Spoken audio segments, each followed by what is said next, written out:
নমস্কার বন্ধুরা, শম্পার রান্নাঘরে আপনাদের সবাইকে স্বাগত জানাই। আশা করি আপনারা সবাই ভালো আছেন।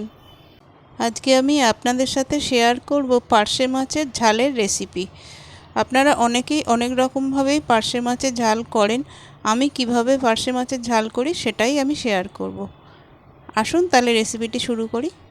এখানে আমি পার্শে মাছ নিয়েছি। মাছগুলোকে নুন হলুদ মাখিয়ে আমি 10 মিনিটের জন্য রেখে দেবো।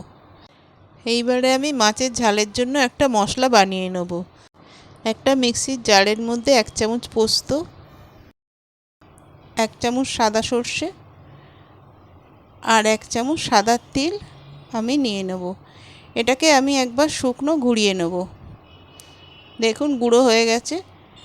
এইবার এর মধ্যে আমি 2টো কাঁচা লঙ্কা, একটা মাঝারি সাইজের টমেটো কুচি আর সামান্য জল দিয়ে আমি এটাকে একটা পেস্ট বানিয়ে নেব। দেখুন পেস্টটা আমার হয়ে গেছে। এইবার ওভেনে কড়া বসিয়ে কড়াতে আমি সর্ষের তেল দেব। তেলটা ভালো মতো গরম হলে আমি পার্শে মাছগুলো তেলের মধ্যে দিয়ে দেব।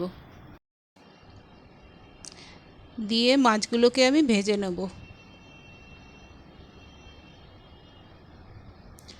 এক পিঠ লাল হয়ে গেলে আমি আরেক পিঠ উল্টে দেব। পার্শে মাছ ভাজতে বেশি সময় লাগে না, খুব তাড়াতাড়ি ভাজা হয়ে যায়।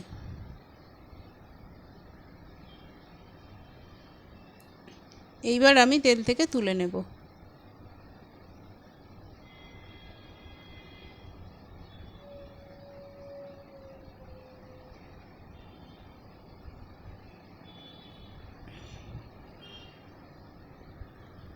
বাকি মাছগুলো আমি একইভাবে ভেজে নেব।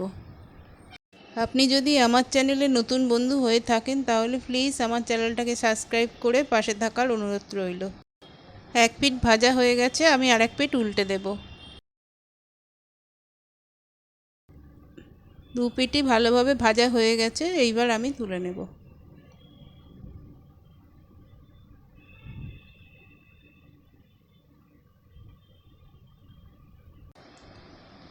এইবার আমি কড়ার মধ্যে সমস্ত মাছগুলো দিয়ে দেব। এর মধ্যে সর্ষে পোস্ত তিল বাটাটা দিয়ে দেব। দিয়ে বাটিটা ধুয়ে আমি সামান্য জল দেব।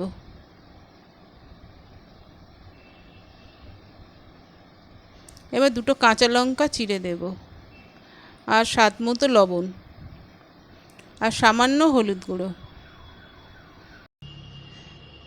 এইবার সব একসাথে ভালো করে মিশিয়ে নেব।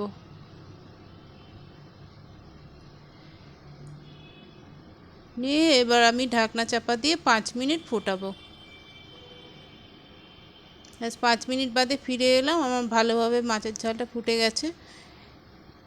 এইবার আমি একটু নেড়ে দিয়ে গ্যাসটা অফ করে দেবো। এবার ওপর থেকে ধনেপাতা কুচি ছড়িয়ে দেব আর কাঁচা সর্ষের তেল দিয়ে দেব।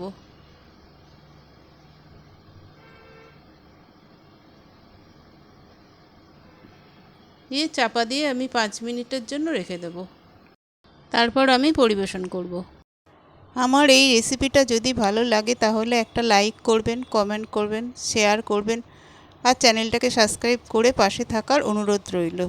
আমার পাশে থাকা বন্ধুদের জন্য রইল অসংখ্য ধন্যবাদ। ভালো থাকবেন, সুস্থ থাকবেন। আবারও আসবো নতুন একটা রেসিপির ভিডিও নিয়ে। ধন্যবাদ।